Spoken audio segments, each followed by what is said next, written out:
podcast where three bearded film fans watch the best and worst horror movies of all time. My name is Luke Condover-Kate, and I'm joined by my regular co-host, Mr. Ben Errington with an E. And also our regular co-host so far this month, I guess.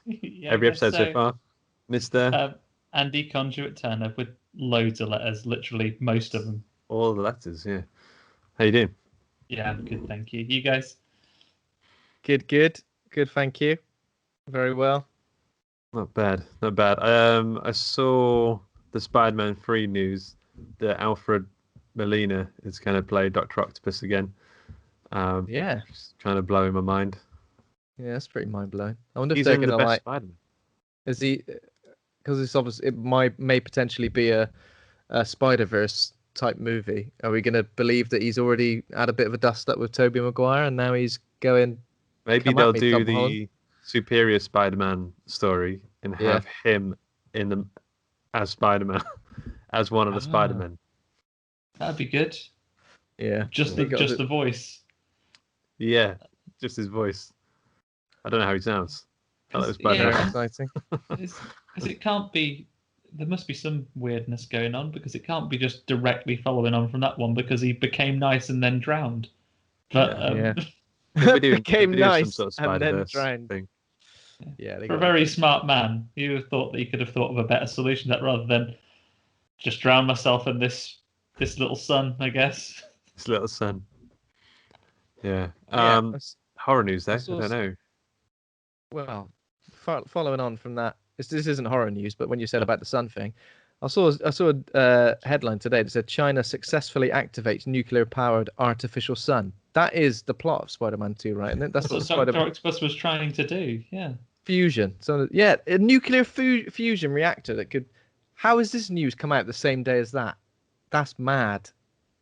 That's too mad to be not connected in some way. Maybe that's what he was busy doing, and now he's nailed that over in China. It's like, right, I can be in this film now, I guess. Yeah. Finished. Apart from that, news. Obviously, we had some quite big news this week, which is that Warner Brothers have put their entire 2021 slate. I do like that word. In talking about films, to HBO Max and theaters. Apparently, they're going to release in conjunction. So things like Wonder Woman 84, Godzilla vs Kong, Mortal Kombat, Conjuring 3, and other stuff. What else? How do you feel about Suicide Squad? Dune as well, Matrix 4. It's potentially real bad, but I hope it won't be. I don't know. It's kind of one of those things that a lot of people over the years, and it's never obviously worked out, and I'm kind of glad it hasn't. But a lot of people have kind of been, why don't think cinema releases kind of get released on TV at the same time? Yeah. And it's a lot of people have said it, and obviously it's not been done for whatever reason. But could this mean the death of the? I think people are still going to go to the cinema, once we can. Yeah, I think we will go to the cinema, but I don't think it will be as regular. I think it'll definitely, the big blockbuster stuff will take a bit of a hit. It might just go a bit more. Cinemas might just play more, classics and independent stuff. But I don't know. Christopher Nolan's not happy. He's released a. Did he? Yeah, a really cutting burn. Yeah. A cutting burn. Yeah, he's like, right. That's it. Here's a cut and burn for you. I think he's basically just saying the people who, all the actors and everyone went to sleep. As movie stars, and then woke up working for the shittest streaming service or something like that. Went to sleep working for the biggest movie studio. Woke up working for the worst streaming service. Oh, he's got him, and it isn't even out in this country yet either. So yeah, their stock price is absolutely bombed. I wonder how this is going to work for international audiences, because HBO Max is pretty much an American thing only, right? Yeah. All four. I think they're planning. I think they're planning to make it available here, but I'm going to level with you guys. Between Netflix, which I'm not going to cancel, Prime, Disney Plus, Shudder, I ain't getting another one. Get out. Yeah, we say that, but we keep getting them. It's like everyone's going backwards. When we've got cable TV, everyone's like, why can't I just have the channels I want and pay for them? And then you do that, and then you get to a point where you go, why can't I just have all the channels and pay for them? Well, that was cable, mate. You've mugged that off.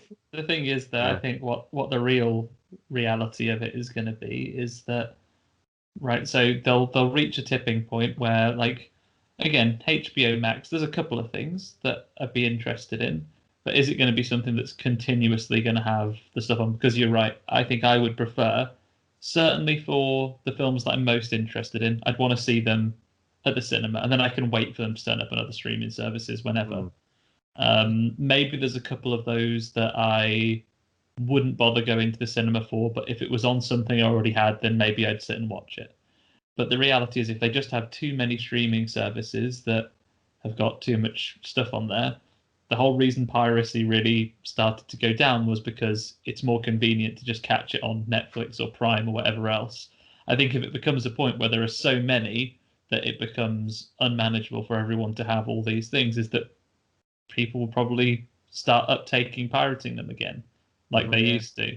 Yeah. That's what it feels like, because obviously when something comes out, you kind of want to see it immediately. That's kind of what I feel like. And having the ability to go to the cinema and see it on release day was also always something that I wanted to do. And, you know, when something gets released on the streaming sites, I kind of think, I'll leave it a while. I don't need to watch it immediately. Yeah. Where the cinema, I felt like I was sort of chasing that experience as well. So, kind of part of it, aren't you? I mean, hopefully it's going to be all right, because hopefully things aren't going to get worse. They hopefully get better. Every optimist. Yeah. So I don't know what cinemas local to me are going to be open, but I would like to see Wonder Woman on the big screen. Apparently it's coming out in this country, and apparently it's good as well. Comes out on Boxing Day, right, over here. Oh, does it? If the cinemas are open, it goes on to streaming on Christmas Day. Yeah. We're not heathens, so we don't go to the cinema on Christmas Day. Yeah, it's closed. So you want to celebrate my birthday? Sorry, Jesus. Off to the pictures. I think some people do. Off to the picture house. Some people go to the pub on Christmas Day. Yeah. It's not something I do. I've never done that. I find that a bit odd. Yeah, it is a bit weird, but some people, that's just like their tradition. So going to the pub. Maybe we'll add the cinema to that.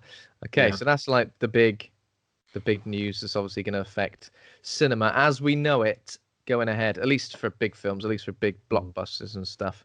Apparently a couple of new films from prominent directors. So Neil Marshall has made a genre period horror movie called The Reckoning, which takes place against the backdrop of the Great Plague and witch hunts in the 17th century in England. I think it's coming out on Shudder. I think Shudder have recently acquired it. So that should be interesting. Apparently Neil Blomkamp as well has made a sci-fi horror movie during the pandemic. Yeah. So yeah, it'd be interesting to see. What was the last thing Blomkamp did? Was it Chappie? Chappie. Oh yeah. Man, Chappie. That feels like a long time ago. Apparently it was 2015. It feels even longer than that. I never watched. He did the something Oat Studios. Oat Studios, yeah, they were good. I like that. Good, yeah. Yeah, I mean, some of those are ideas that are good enough for like a feature, but you know, they're competent in their short form, wouldn't they? So, yeah, that should be fairly interesting. Also, I don't know if you guys saw that Marvel Comics are going to be releasing a new Alien story in March next year with a deadly new breed of xenomorph. What could it be? I don't know if I'm that interested in that kind of tie-in stuff. I mean, it makes me think of like the Batman versus Predator comic, which was kind of good for the time, but I don't know how it would work in today's climate. I don't know. Maybe it would be amazing. Who knows? I listened to a couple of Alien audio books. Oh yeah, what they were. I can't even remember what they were, but they were pretty good. You know, so getting Alien fix in a different form is probably something I'd like to do. But there we go. As you brought up the other director, I think I'm soured at the moment on Alien spin-offs just because of the way things panned out with Neil. Prometheus and Alien whatever, and the 5 other sequels that are planned. None of which are the old Neil Blomkamp one with Ripley in it that actually sounded real cool. Yeah. Kevin the teenager talking about Alien movies. Alien whatever, you know? Just some shit. Alien your mum. Alien your bloody mum. Oh, bloody hell. Yeah, but that's pretty much it. The only other bit of news that I sort of bookmarked was apparently Jamie Lee Curtis has been crowned the greatest scream queen of all time at the MTV Movie Awards. Do you think that's legit? I mean, it was either going to be her or Neve Campbell, wouldn't it? So I think Jamie Lee Curtis has got to be, hasn't it? Really? Yeah. Because she's done. Wait, she's not just Prom Night she was in, right, as well. So she's done other franchises as well, and she's been a mainstay, and she's going to be in new ones as well. So yeah, she in the picture of her accepting the award, she's wearing a little Michael Myers face mask as well, like just covering the bottom half of her face. So that's just pretty on brand, isn't it? She knows what's going down. But apart from that, I mean, that's quite a lot of stuff. But that's pretty much all I made note of this week. Well, I was trying to think about what I've watched this week, and I haven't really watched. I don't know what happened. Has it been a quick week? It feels like it's been a fast one. I think we recorded quite late last week, right? Yeah, I think that's right. The only thing I've watched was Dewey Cox. The Walk Hard Dewey Cox. Oh, yeah. Sorry. Which is great. His brother gets halved. Yeah. This is the worst case of being split in half I've ever seen. We're not medical professionals. Give it to me in plain English. It's a great film. Twice the boy you'll ever be, even when he's halved. I mean, you're at the quarter of him. There's a bit where Paul Rudd is playing with his Paul Rudd, Jack Black, and playing the Beatles, and they're all doing different levels of impersonations. And Paul Rudd said something that was so good and so spot on, but I couldn't tell Kat because she's convinced that I've got like a huge man crush on Paul Rudd. So I just have to keep it to myself. Like, no, she won't leave it. Yeah. You're not allowed to talk about him anymore. Yeah. It was a good movie, though. Really good. But it wasn't horror. What about you guys? I don't think I've watched much else, actually. Have you watched anything? Oh, wait, I have watched. Yeah, I've watched a couple of things. Andy, have you watched anything? No, I've been on the games this week. So I finished Ori and the Blind Forest, which is I guess it's got a little spooky moments sometimes, and there's a big owl, but it's not horror. And I'm back into Hollow Knight as well, which has more kind of gothy horror, and they're all bugs as well. So I reckon that ticks a box. The world of Hollow Knight is kind of like a kid's horror kind of vibe, I guess. Yeah, it's a good game. So, how far are you into it? I restarted, didn't I? And it is a lot easier with a big controller than it was on the Switch. Oh yeah. I just did the second or third boss. The big giant fly. They're quite early on still. Okay. Yeah. I got as far on my first run at that sort of council of elders that are in like a little arena place. I got to that. Oh, the Mantis. And didn't get past it. People. Yeah. I got to them the first fairly two. Into it. Yeah. But I'll get back there, and then this time I'll sail past them. That's a good fight as well. Okay, yeah. So I guess none of us have watched anything other than. I watched a couple of things. My bad. I kind of forgot. I don't know why. The last week has kind of been a bit nuts. But so I watched a documentary called Feels Good Man. I don't know if you guys have heard about this. So this is about the cartoonist who was the creator of Pepe the Frog, who got like sort of taken over and used by like people on 4chan and various other sites, and as an unwitting sort of right-wing hate icon. And it's like a really good. It is a feel-good documentary, but also like the guy who created him is such a cool sort of. Nothing seems to faze him, but he's kind of been through a lot. He sued like InfoWars and like Alex Jones and there's like all the sort of courtroom footage of that, but also the way he's trying to reclaim Pepe the Frog, because you see Pepe the Frog and you kind of make this sort of connection to what kind of people may share those sort of memes or what it kind of represents. But it's just like a stoner guy who made like a comic about being in college with all these characters, including a frog, and the poor frog is being used as like a hate icon on 4chan and stuff, with like a Nazi flag, just loads of mad stuff. I need to watch it because I don't really understand how. I don't understand how it's been used in that sense.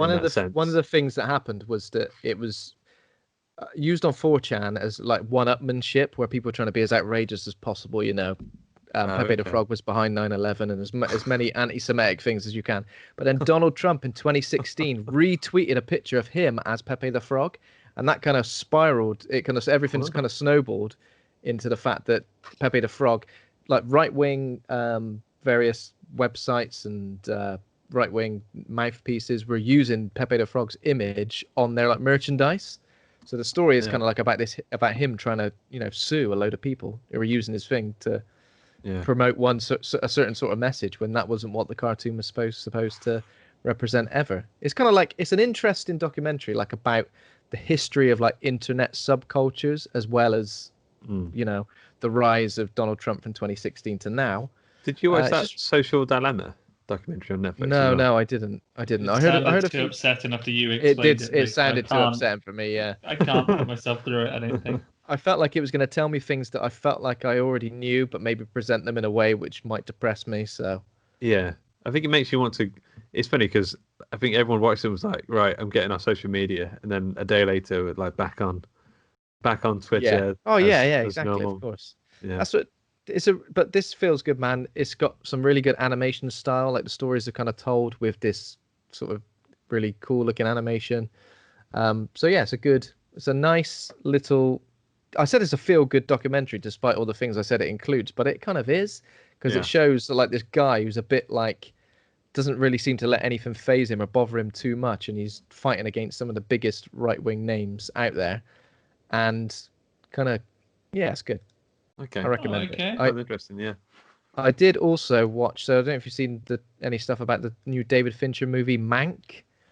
The problem is I don't feel like I know enough about Citizen Kane to watch it. I kind of felt like that. I feel like everything I've learned from Citizen Kane has been from The Simpsons. But I feel like you don't need to know all that much, as long as you know who Orson Welles is. Yeah. It's kind of like a really interesting story about alcoholic screenwriter played by Gary Oldman, and how he's been given like 60 days to write the screenplay for Citizen Kane and everything around it. But it honestly looks and feels like a 1930s movie. Everything down to like everything down to the sound design, the titles, the performances, the transitions between scenes. It's like a really fascinating, even if you don't find the subject matter too interesting. It's got enough good characters and good performances, and the sort of aesthetic of the movie as well makes it feel like I've seen a lot of people out there saying it's boring, but I pretty much loved it. I thought it was really. I was engaged like the whole way through. Gary Oldman it was a really good performance from him. I really recommend it. But initially, really I was himself into stuff, doesn't he? Though, old Gary Oldman. Oh yeah, definitely. What an old man he is. So it's been a light horror week, but other than the things you mentioned, I just blitzed through the Auntie Donna series on Netflix as well. Okay. Yeah, I'm about halfway through. Yeah. When it hits super hard. It's really, really good. Yeah, there's a couple of great sketches. The Ellen sketch was pretty The amazing. Ellen one was fantastic. Yeah. It's weird because it kind of reminds me of the Eric Andre show, which is one of my favorite things ever. But it's got a similar sort of like chaotic nature. I think it's like sillier than Eric Andre. It's not quite as bitey, but it is good. It's headache inducing in a good fun way. Yeah. And then Freaky. Just this, right? That's my notes. Yeah. Freaky. Okay, so Freaky is a 2020. This is the first new release we've done in a while, right? 2020 American comedy horror film directed by Christopher Landon from a screenplay by Michael Kennedy and Landon. Stars Vince Vaughn, Kathryn Newton, Katie Finneran, Celeste O'Connor, and it's a twist on Freaky Friday. The film centers on a teenage girl who unintentionally switches bodies with a middle-aged serial killer. And it's a Blumhouse film, isn't it? Am I right in saying that? Yeah. So I don't know whether, because I've seen a lot of the slates from the film, and on the slates it says Friday the 13th, Freaky Friday the 13th. I think that's what it was called for a while, potentially. Yeah. So how come it? I guess it was kind of like stepping on the toes of two. Well, Friday the 13th. The people who own that sue everyone, don't they? You've got litigation up the wazoo there already, haven't they? They probably just thought, stay out of it.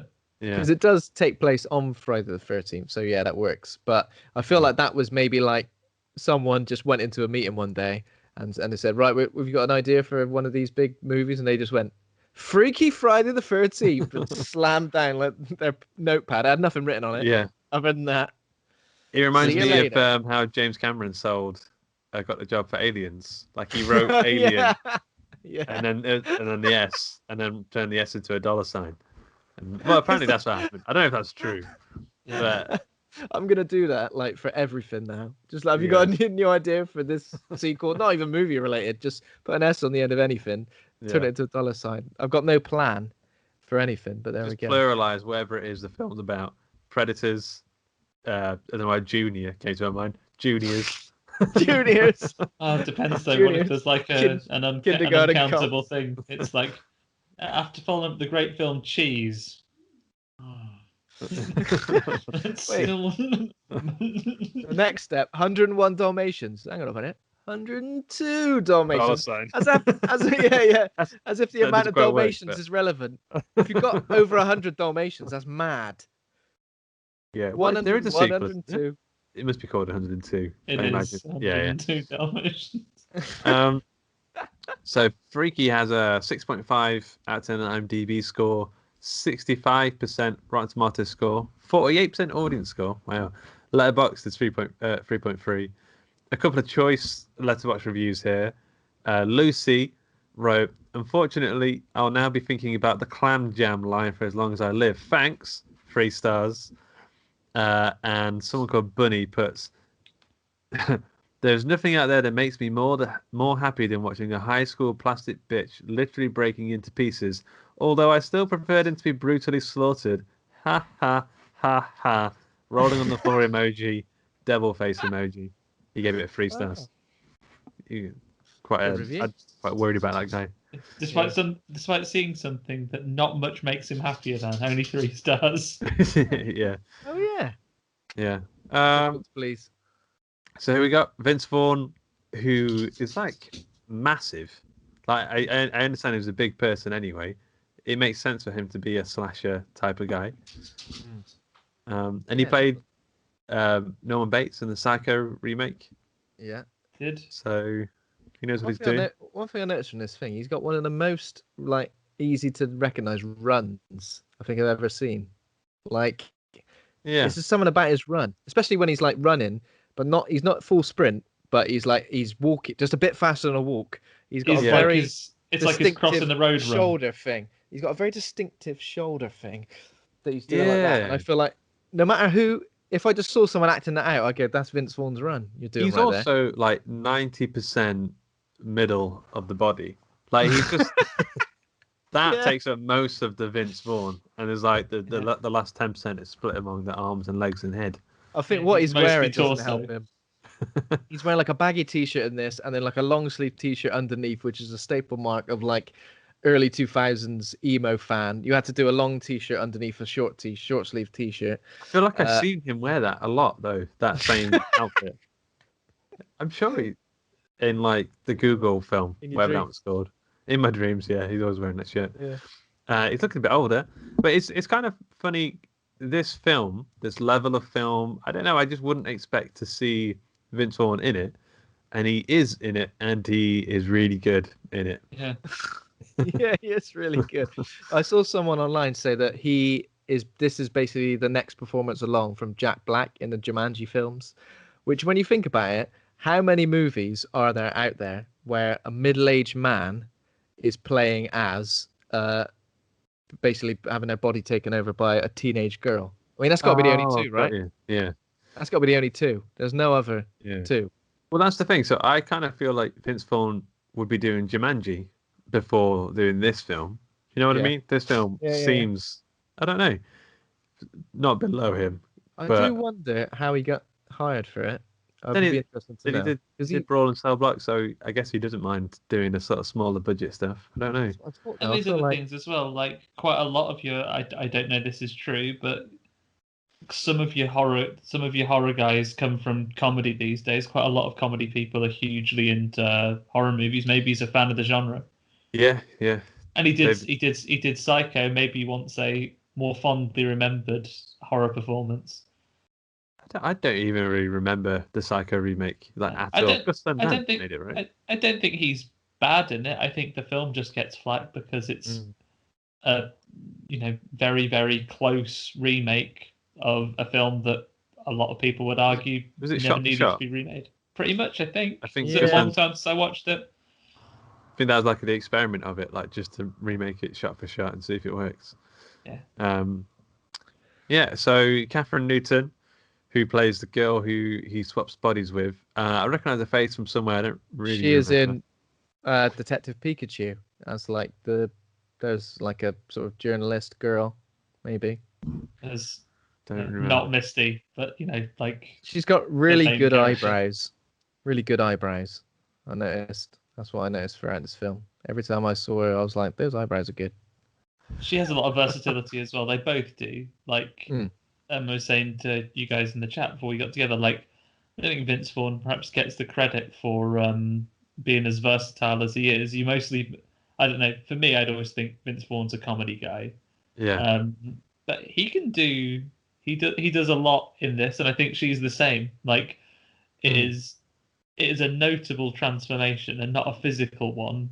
How she is when she is herself versus when she's the only thing murderer. I was a tiny bit put off by was they lean heavily into the trope that someone's a bit shy and maybe a bit geeky and clearly she's not attractive, and the fact that everyone's kind of giving her a little bit of jip for that, and that when suddenly she got a red leather jacket on and her hair tied back, everyone's like, oh, she's hot.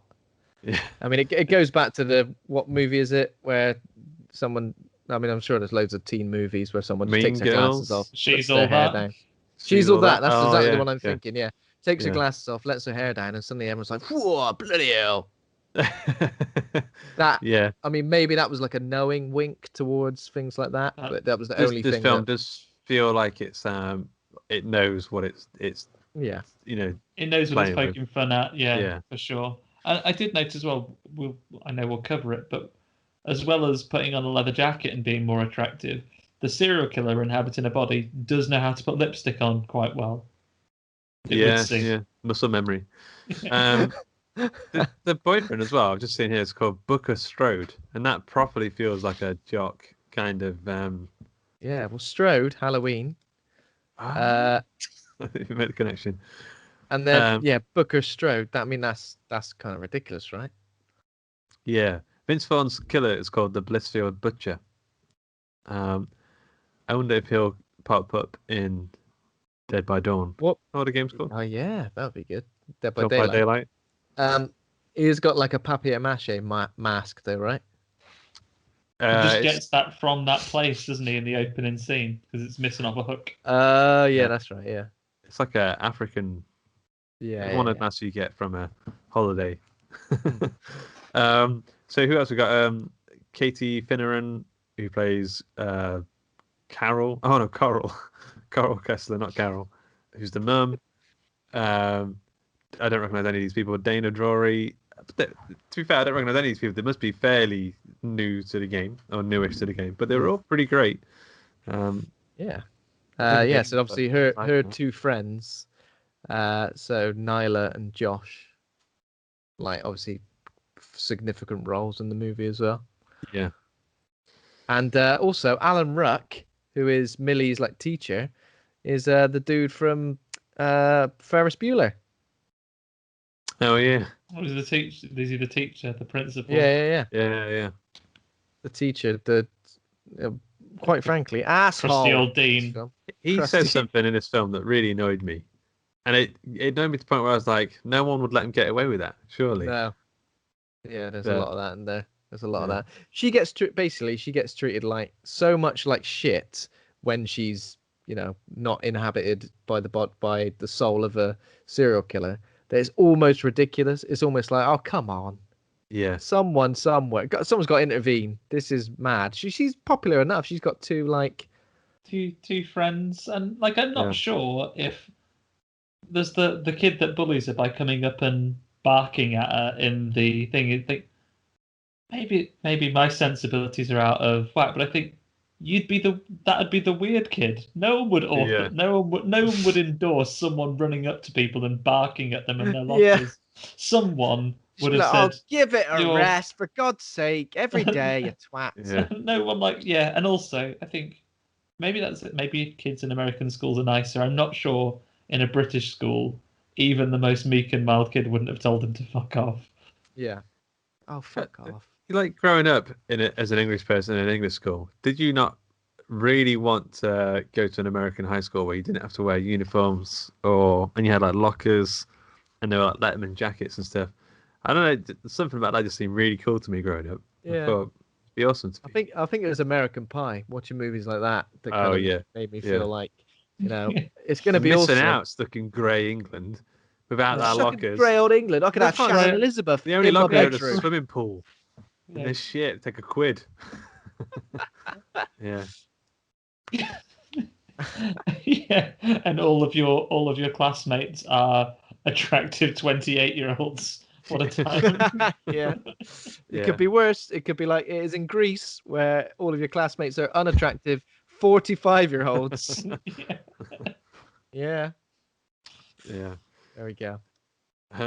So the film opens with 4 teenagers chilling at a house, having a bit of a party. They're drinking.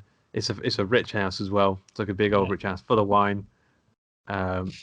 Loads of trinkets and knickknacks from arty stuff, including the masks and this knife in a glass box called La Dola. Yeah. La Dola. I think it just means the Dola, right? Where's the Dola gone? The Dola. What was that? The Dola way. And the house is Wayne Manor, effectively, isn't it? From Batman '89, with full of treasures from around the world. Yeah. So 2 of the kids start having sex quite quickly into the film. Whilst they're doing that, the other couple, they go into the house. One goes to find some wine, and the other goes to the toilet, I think. Yeah, because she had beer spilled on her. Right, yeah. And I mean, the killings happen pretty quickly. And I was surprised by how gruesome they were, especially this first one. It was like Game of Thrones level violence. So before that, they were all sort of telling stories, and they were talking about this what's he called? Is he killed before then? Is this not his first murder? Yeah, they said it's a story. Basically, it's a legend, and it's how it comes around every homecoming. To stop kids from getting drunk and having parties and sex and everything. Otherwise, because if the same killer was around all this time, he'd be super old by now. Yeah, geriatric serial killer, I think they say at some point. Yeah, but he's not. There's obviously some truth to it. Yeah. Yeah. Got it. The guy who's getting the wine, he gets spooked, drops a really expensive bottle of wine, and as he's looking into that, Vince Vaughn, who's wearing a mask, we don't know it's him yet, but you can tell because he's the size of 7 Subway sandwiches, footlongs. Yeah. And he grabs the kid's head, pulls his head back, and shoves the wine bottle down his throat. Yeah. All the way, so his kind of throat expands and rips and tears and stuff. Brutal. And he gives him a little punch and makes it shatter. Yeah. It's like a Mortal Kombat finishing move. Yeah. It's really brutal. At least he's having fun with his kills, isn't he? I mean, he's being imaginative, inventive. There's lots of things he could have done with that wine bottle. He could have just clobbered him over the head. Most people would just clobber someone. Yeah. They won't think to shove it down the throat. But he's got a lot of respect for the craft, obviously. Yeah. Good movie. And he loves it. He loves it. Got it on Blu-ray. How does he kill the girl? There's a girl who's having a wee. He smashes her with the toilet seat. See, that's you can't knock it out of the park every time. Sometimes there just isn't the opportunity. But then again, I mean, smashing someone's face with the toilet seat is quite good. It's an environmental kill. You'd get you're making the most of your surroundings. If I tried to do that in my house, I don't reckon I'm about to do it. It's like a really lightweight plastic toilet seat. You got a soft closer. Oh, this is gonna take forever, but I'm gonna persevere with it and soft close you to death. So her face gets all smushed up as well. Again, quite brutal. And then the other two have finished having sex. It's you a get really some weird fun little dialogue there, right? Where basically she is finished and she goes, "Okay, I'm done," and he's like, "Oh, and in a minute," and I'm not done yet. Yeah. Don't have sex in a slasher movie. There we go. And you'll never be done ever again. He thinks as he died not being done. And he was so close. F's in the chat. So Vince Vaughn snaps the tennis racket in half and kind of puts it back together again. He assembles it in his head. Yeah. He's just trying to fix it. That kid got in the way. If anything, he's like, "Oh, I broke my tennis racket. Oh, just trying to stick it back together. Out of the way." Yeah. That kid just got in the way. So I'm going to be putting this tennis racket back together. And if you get in the way, it's your own fault. To be here, not court in the land would convict him. Yeah. How does he kill the girl? He chases her into the house, and she hides in the cupboard first, Halloween style. He has to look for her, but she's not there because of a secret panel which goes nowhere. She doesn't hide for long enough. You'd stay in there pretty much forever, wouldn't you? Yeah, you would. You'd stay in there until Christmas. And she doesn't. She comes straight out. Oh, she hears her parents coming home or something, so she runs. Yeah, something along those lines. She comes out and is running out. And he previously threw a spear at her that missed and lodged itself in a doorway. She runs out into Vince Vaughn's arms, and he just impales her. Thingy's there.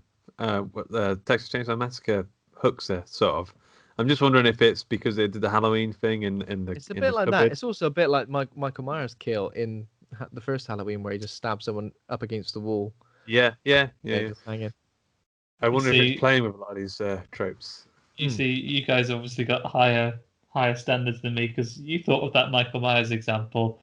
I remember when Jack Frost did it. He was the first, all right. He was the first. Yeah. I thought that I hadn't seen any promotional material for this film. I thought she was the main character, and then she dies.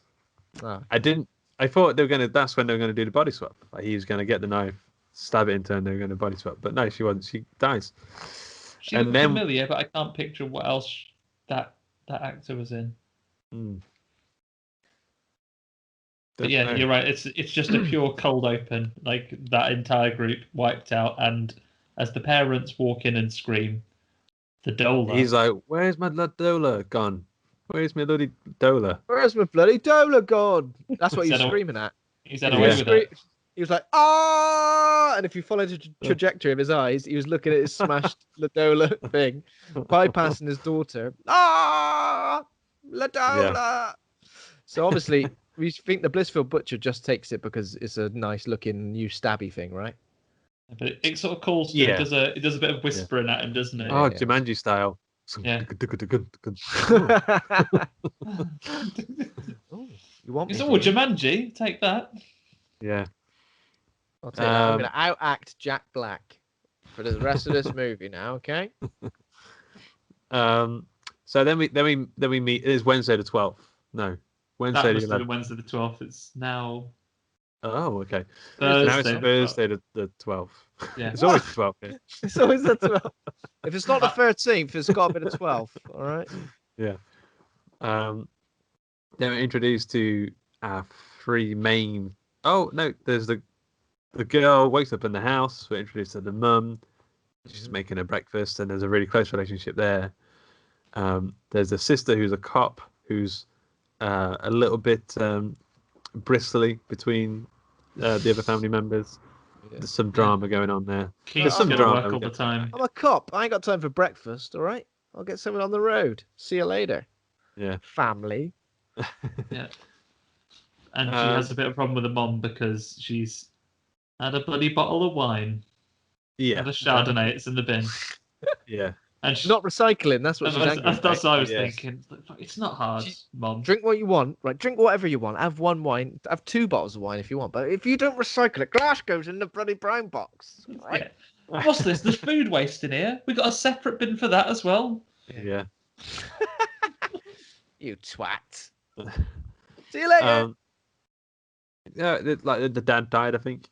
Yeah, recently. I think that's the main message. The mom is having a bottle of Chardonnay, and the other daughter is clearly like throwing herself into work, and then our main character Millie is kind of she's got into university as well, but she doesn't want to go. Yeah, doesn't want to go, and it's kind of implied that in this conversation that her dad was killed by a university, so she's like never again. Yeah. But also, she's not going to go to Homecoming. She instead is going to watch a community theatre production of Wicked with her mom. And I think the older sister kind of gives them some jip for it and says, "You sure she doesn't want to go to Homecoming?" She's like, "Nah, I'd much prefer to see Wicked." I don't see Wicked ever. No, I mean, no one's ever seen that story before. I want to see it again. Yeah. So she goes to high school. Introduced to more of the key characters, the 2 friends, gay friend, girlfriend, rival friend, who I think his name's Ryler, which sounds a bit like rivaler. Riles her up. Riles her up, yeah. And she's really I don't know.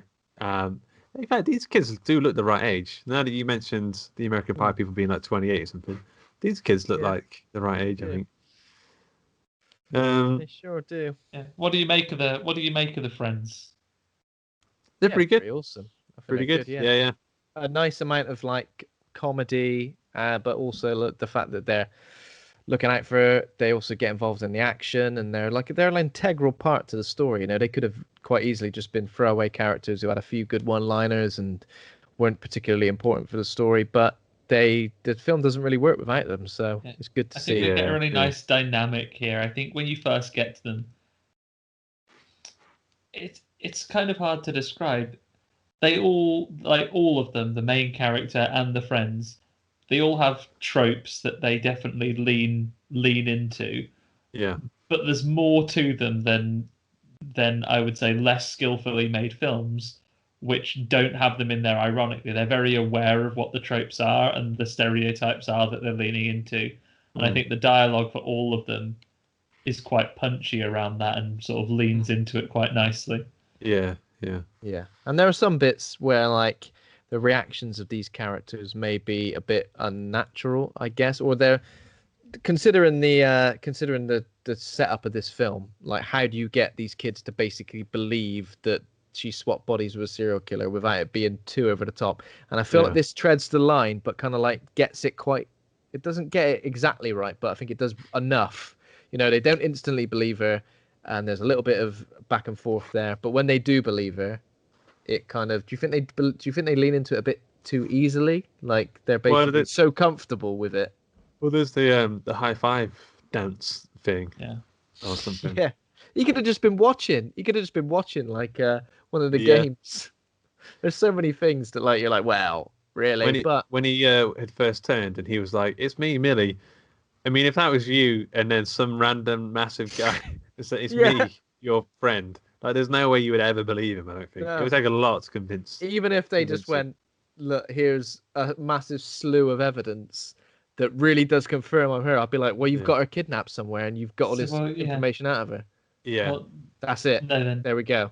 I guess maybe it's one of those things, isn't it? Like, is it in many ways kind of helping us as the audience? Is they hold their hands, so I want you to believe this, so we have to expect the characters are going to as well at some point. But comes to it, how would if we were in a freaky situation, how would we convince each other that we were not Vince Vaughn, but were in fact? I think I just say I'm not actually Vince Vaughn. Yeah, I think I just say, look, it's Lee Wannell, okay? You'd say, it's like, quick Ben, what's the name of the actor-director from Saw? And I go, well, it's Lee Wannell. And you go, it is you! Embrace me. No. I'll stab you to death. either that or just if recent form's anything to go by, just hope at some point you would freeze and be like, that's him. That's it, definitely. Even in person, I freeze like that, and just the whole room goes dark behind me, and I just get. I was about to say sucked off into the darkness, and I get sucked off in the darkness. It's the best way to do it. We're introduced to Millie's workshop teacher, Alan Ruck, who plays Mr. Fletcher, woodshop teacher, they call it. So here's the thing that really annoyed me.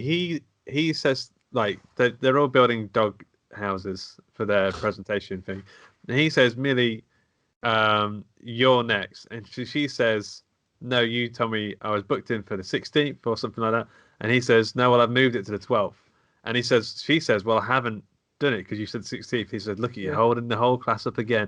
I'm like, what? No one would settle for this.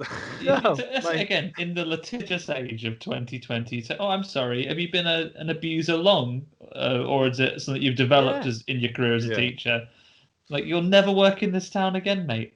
They'd be taking video, like, he'll be on TikTok against his will. Yeah. They'd be TikToking him all over shop. They'll be auto-tuning him. It doesn't take much for him to become convinced that all bets are off and he can now basically beat the living shit out of her. Literally put the boot in on her later on. Literally puts the boot in her later on. So I think we've kind of got to believe he's a douche. But yeah, we're sort he's already on the douchebag spectrum. We're introduced to a load of things that Millie sort of gets. She's got the shitty end of the stick in school. And I think, like, if you're in a school environment and you knew that somebody's dad had passed away, even in the last year or something, it would have been information that you knew about for whatever reason. You put a stop to a lot of this stuff, wouldn't you? Like the guy barking in her face, like the tiny little pint-sized bully girl who's just like a little bitch. Just everything just seems a bit unnecessary. It's like, all right, just cut her some slack.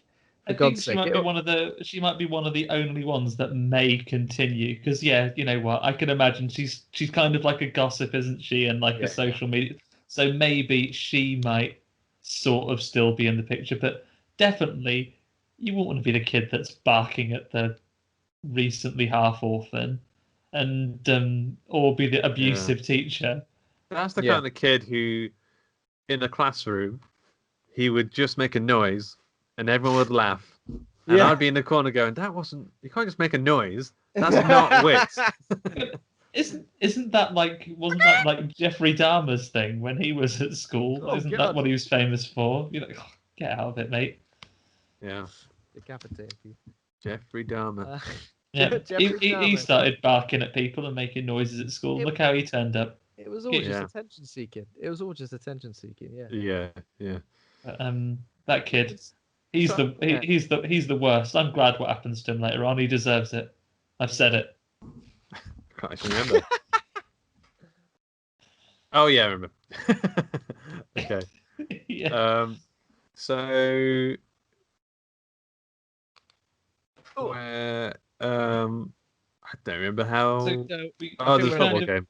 We have the day at school. We go to the football game, and again, some more rotten bullies are like throwing like their drinks at Millie. She's the school mascot in classic like picked on kid style. Still joins in, but is like the mascot rather than a member of the team. Yeah. A rotten football player throws his juice at her, and then we've just left. I don't know, I'm laughing at that. I just imagine like a little sippy cup of juice. Yeah. I mean, don't waste juice. Don't throw food at people. Like a Capri Sun or something, isn't it? Yeah. What is it? It is like a little Capri Sun or a little orange tango. And so basically the football game is a very brief period. At some point during the day they find out there's been a moider. Oh yeah. Yeah. But it's really just passed over very quickly. It's like, oh, there's been a murder and the killer is at large.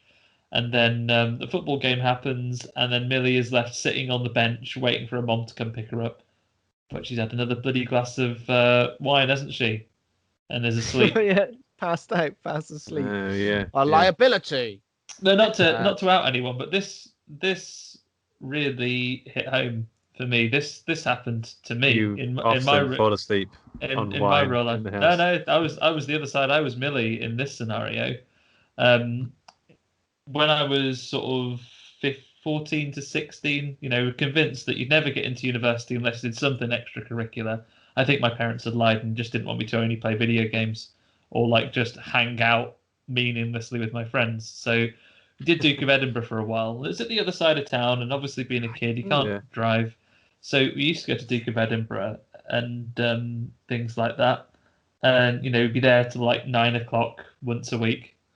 And then Mom would come and pick us up and drive us back. And one day we went out, we finished, and my mom, bless her, she obviously had a long day at work, had a glass of wine, and had fallen asleep on the sofa. Didn't have a mobile. And I was like 14, 15, and just because of the age I am, like I didn't have a mobile phone at the time. Yeah. So like I didn't quite have a mobile yet. So it's like, what do I do? Get the compass out. Try to put in that walking. Orienteering even. Yeah, well, unfortunately, I'd missed the practice hike because my dad had said we could go on the practice hike, or he had a free weekend and we could go to Alton Towers. So unless I'm finding my way to Nemesis, okay. It's weird. I got a Duke of Edinburgh award, and I've never went. Like, it just came in the post. It was like a certificate with my name on it in like gold threaded letters, whatever they call it. I've never went. I never did it, so I don't know where that came from. You didn't have to go on a camp. Someone out there didn't get one. They were like, "Where's mine? I put all the hard work and the effort into." And his name's, I don't know, what's his name? Luke Condor with the C.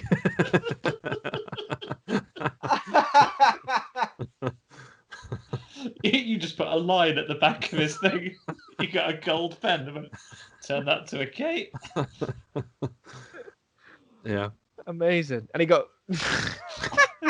His parents are fuming as well. You haven't even been going, have you? Oh, yeah. There's loads of pictures with him, like, doing this community service, like helping the old folks and stuff. Luke's just photoshopped them all on the website. Just like his head on there. You at the top of Everest.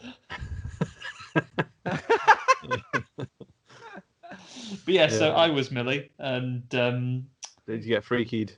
I didn't. By that I mean stabbed and turned into a different person. I didn't mean. No, Vince Vaughn didn't come and attack me. I went to. There was a girl that lived quite close by. Her name was Claire Harris. I went to her house and phoned my mum from there and went. Not winning any parenting awards, but she wasn't drunk on wine. She'd just fallen asleep, and it was all fine in the end. It was not murdered or in a body swap comedy. Yeah. Happy ending all right. Were you dressed as a beaver? I wasn't. I think I was probably dressed in some Adidas poppers. Nice. Maybe a NAFCO 54 jacket. No, I've got my eras wrong. But you can mix eras, mate. Transcend those eras. Yeah, that's what happened. But yeah, so I felt familiar in this situation. You've been there when your lift hasn't turned up, and what is someone to do? And then to add to it, obviously in the years before. Sorry, Andy. But in the years before mobiles, you just had to go home, didn't you? Like if you went to meet a mate somewhere, I'll meet you outside Staples. I don't know why Staples. I don't even know if there's Staples in Bristol. That's where you used to meet up. It was in town. If your mate just didn't turn up, you just had to go home or go to the phone box and ring their house and say, had they left? Oh, yeah. They've not been home for hours. And you'd be like, fuck's sake. It's weird to think of the time where we were allowed to get bored. Like nowadays, you can still get bored, but there's not for long. Like you'll always find something to put on Netflix. And that's the other way now. We feel like we're not getting the most out of all the content that's out there.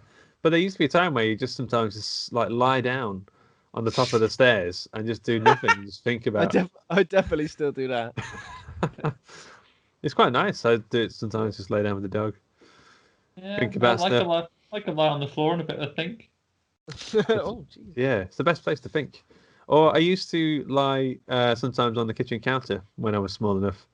Wow. Just lay there, because it's a cool, like the worktop is quite cool against the back. Please do that now. Please Yeah. do that with your legs like in the cupboards and like your head across the sink, way too big to do that. I can see that. I sometimes like as well when, depending on the weather, you can change the temperature up there. Sometimes just have the shower room. I'll just put my head against the glass. Oh god, yeah. If you get the shower, just right on the back of the neck or something. When it's quite a cold day, but you get like a hot shower just on the back of the neck. You're like, I'm never getting out of here. This is it now. Just lean against the wall. Just have a little think about some things. Little things, eh? We need this in the middle of a worldwide pandemic. We need the little things to make us feel comfortable, important and happy. Self-care, guys. Remind us that we're human. Yeah, and we're just. It's getting to that point now. It's getting quite cold, and sometimes I just think, I'm not getting out of bed. No, hibernating now. If I leave the house, it's got to be for a special occasion. It's got to be to go get some more crisps or something. Exactly. That's it. That's pretty much it. Okay, so eat more crisps, lie on the floor. Just be a big lazy layout. Yeah. So pretty much we're at the point where the swap happens. Obviously Millie's on her own, dressed like a beaver, and then trying to run away. The Blissfield Butcher turns up, and she tries to run away from him. Obviously, she runs away, hides. She can't run because she's got this giant beaver legs. She's kind of waddling. It's like not what if you're going to get attacked by a serial killer. The least correct. What way to go? I'll just be like, let me at least change out of this. I don't want to die wearing this. This is too easy for you, mate. You're not going to feel fulfilled out of this. No. Harder to run away, but it might, if it's a padded costume, it might absorb a stab. Just one. Yeah. It's like when kids get into fights with you and they're wearing like giant puffy coats and they're not feeling any of the punches. So what are you doing fighting kids at your age? It's absorbing it. Have you Come on, Ed! It's when you used to give each other dead arms and stuff all the time as a kid. Yeah. Which I'm glad we don't do that anymore. It was horrendous. Dead legs were the worst. Dead legs were the worst. That'd incapacitate you for a good. Yeah. 30 Someone seconds. gets you. When you're that age, your knees are like needle points. They find their way between the muscle fibers, and they take your leg out completely. Like you can't walk. And it's over. Yeah. Why don't they give people dead legs in wrestling? That feels like that, or like in MMA. That'd be a great move. Conor McGregor, come here, dead leg. Or if they did it just before the match started, like as they were getting ready to shake hands, just get him in the leg. Oh yeah. And you could finish him in the first round. Yeah. Well, okay. So she didn't give Vince Vaughn a dead leg or a dead arm, but she gets captured quite easily. I've got to say that as he's standing above her with the Dola and he's going to stab her with it, like there's a special effects thing that happens where they're suddenly on top of like a Mayan pyramid thing. Yeah.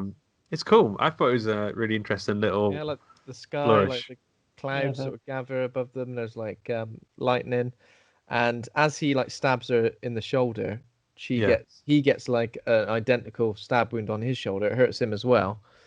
But luckily, before she can get stabbed to death, her police officer sister turns up, fires a shot up into the air, and says, "Back the fuck off, man!" Yeah, which he does. He does his classic Vince Vaughn run right out of there. Yeah, I think at this point he's doing like a not so classic Vince Vaughn run. He's doing like more of a all right, I'm a serial killer. But later on, when he's got Millie Kessler in his body, that's when he's doing the classic Vince Vaughn shoulder run. So maybe he's at his most comfortable when playing a teenage girl. Yeah. Isn't it weird how so Vince Vaughn got big, kind of made a name for himself by doing that talking thing, where he just riffs and he just won't shut up, and that's kind of his deal. I don't think he's done that for a long time. Like I can't think of him doing that at all. It seems to be violence is his thing now. Like he's just very violent. He's like, look at the size of me. Just let me do some violence. I can't bother talking anymore. Come on. Yeah. Then it's that she wakes up the next day, but it's Vince Vaughn in her body. She's like looking all weird, like she's shaking, and she's like it's just like she's that image of that like taxidermy fox, like yeah. And I got that kind of on the edge expression of the going. bed. Yeah. So she's pretty silent when she wakes up, isn't she? She kind of. Wait, you're talking about Millie when she wakes up, yeah? Millie as. Wait, Vince Vaughn. No, When Millie wakes up, the person in the girl's body wakes up first. Yeah. Yeah. So obviously there's like a poster of Panic at the Disco dude on the wall. Oh yeah. Pitch Perfect 2. Pitch Perfect 2 as well. So he's thinking, hang on a minute, this isn't where I went to bed. I bet he's not even seen Pitch Perfect 2 or 1. Or 1, yeah. If he did watch it, he'd be confused. He wouldn't know any of the characters. He wouldn't know the backstory. What are the stakes here? Who am I supposed to be rooting for? All right, what's the World character Championships? Why? Sing along, mate. Yeah. Yeah. The maybe at this point the actor who played Millie, obviously, they went to the well of unfamiliar body. Obviously, that the actor that you're going to want to emulate there is, of course, the great Scott Bakula. Do a great bit of quantum leap there, where you're looking around, learning your new body. Just catch yourself in a mirror eventually. Yeah, he even touches the boobs, right? Like he he does touch the boobs, but in a sort of not a gratuitous way, where he's kind of just going, yeah, and I've got boobs. He doesn't do like 1, 2. Let's move on. 1, 2, skip a few. That's it. She's wearing some nice little sausage dog pajamas as well. Yeah. I thought looked too warm. I couldn't be dealing with that. I'd be out of them halfway through the night. Leave 1 foot in, 1 foot out. That's what you do with the duvet when you're too warm. Yeah.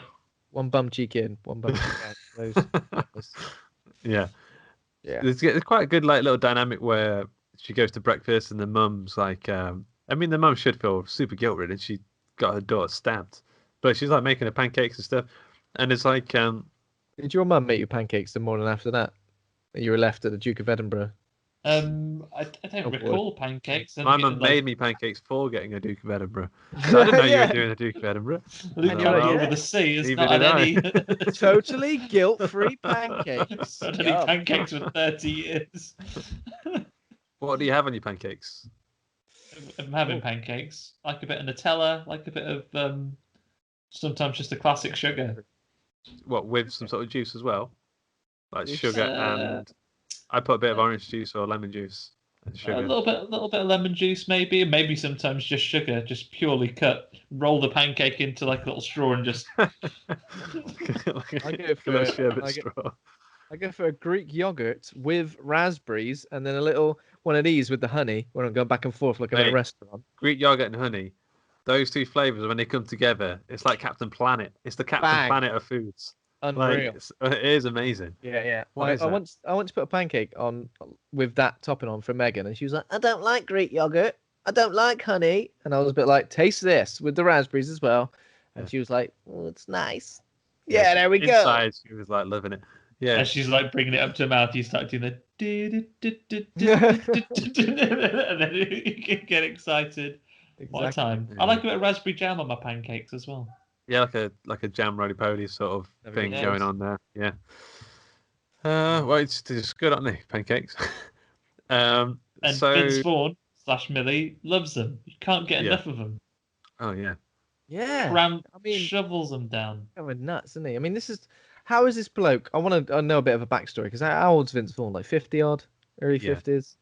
What's he been doing this whole time? The Blissfield Butcher murders have just started up again. Is he like Pennywise, where he comes out every 27 years to start doing a murder? Living in that old mill. Yeah. Had to be an old mill, didn't it? Had to be an old mill. Yeah. It's always an old mill. Not having pancakes. In his house, not in his place in the old mill, his apartment. It's quite a spacious apartment. One bed, studio. But like he's got loads of like not taxidermied stuff, but like dead stuff, right? And mannequins, anything that could be considered creepy. Yeah. Like he's got it in there. Yeah, he's got like mannequins with like nails smashed into the faces. You'd think he'd be quite. Like that.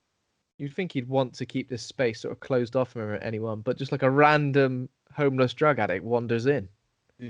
Yeah. Straight into like an orgy of evidence that this is a serial killer's house. Yeah, like it's a communal serial killer area. Someone just in. Yeah, it's pretty nuts. So how does he react in his new body? Well, Millie in her new body. She has a big old panic. Yeah. She runs away. The guy offers to suck her off. For drugs. The homeless guy. Yeah. I don't know. I think she runs straight to school, right? Yeah, she runs off into the street. She surprises some neighbors at like the park. Like there's a man who she meets with a dog as Millie earlier. They at this point there is a sketch of the murderer of the butcher out there. So when some people in the street recognize her, she is forced to flee, and with the police pursuing her, she thinks, I'll go to where my friends are, aka school. Yeah. But she ain't the only one at school, because guess who else has gone? Is it Millie? Yeah. It's Millie. Millie as the Vanilli. butcher. Yeah, Millie. So Millie is the. Someone calls her Millie Vanilli, and I'm like, how would a kid Yeah. know who Millie Vanilli was? Yeah. Probably just a thing they just like rhyming in their head in silly words. But okay, it is going to get complicated. Millie Vanilli, who's the original Millie, I don't know how that's going to work. There's a killer who's in Millie's body, does a murder quite quickly into the day, like before first break, before 10 o'clock break. He kind of realizes while he's in Millie's body, he's sort of immune from suspicion or anything. So obviously before where he used to do his murders down at the cover of night, now he's obviously thinking, I can go and do these in the middle of the school and get away with it. No one's going to think it's me.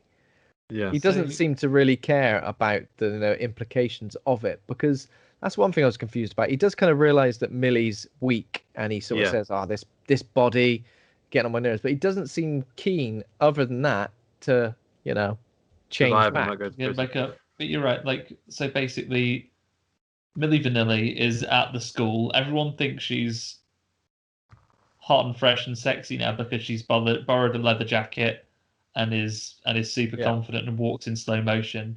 She tells her friends to fuck off. Yeah. And goes to the locker room in private with like a cryogenic freezer in there for some reason. That's what I was going to ask. Why is there like a Jason X level cryo freezer? Yeah. So it's supposed to be for like athletes to recover, but not at that degree. Surely they can't trust. If they really need to recover, if they've had a arduous day, go down to -300 degrees, mate, just for a second. You'll feel loads better. The Wim Hof method. You'll be dead technically, sure, but yeah. Well, it's like an alternative to detention. It's like Demolition Man prison facility. Yeah. Simon Phoenix, I will not have you talking in class. You go and get frozen. Wow. That's a good idea for like a cross-up, mash-up sort of film, where some kids are sent to detention, but it's Demolition Man. Yeah. So that's how she kills her. No, she shoves her in there, puts an umbrella in the door. Because Vince Vaughn turns up. So they have a conversation, and the bully girl, who's like iCarly, I guess, kind of is looking for the gossip so she can tell everyone. That's where the line came down that the person on Letterboxd is never going to forget. Like, I'm not going to smash tacos with you all, clam jam. Smash tacos, all that. I'm not going to do any of those things with you all day. And then she hears someone in the shower, and we think it's going to be Millie, but it's not. It's actual Millie as Vince Vaughn having a shower. She panics and runs in, and she gets shoved into the cryo freezer. She puts a crutch across the door, and somehow finds the setting which instantly freezes a person to death. I do wonder, when they were making this film, they were like, do we not think the cryo freezer is going to bring some people out of the movie? Like, what is that? Maybe it's a standard thing to have in a US high school. See, that's why I wanted to go to high school in America. Yeah. I wanted to be able to cryo freeze things. Letterman's jackets and cryo freezers. So this is where Millie in Vince Vaughn's body. She heads out, and then she meets the friends, and then they kind of run away, and she kind of boots them like really hard because she's like super strong in Vince Vaughn's body. When she realizes how strong she is, she kind of slings one across the room, gives another one the kicks Nyla into like a kitchen cabinet, Yeah, it's like she's going to break her back or something. Yeah.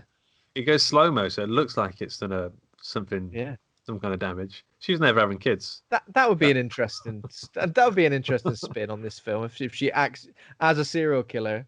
In a serial killer's body, she accidentally killed someone. That's one of the first things she did. I bet that's in an early draft.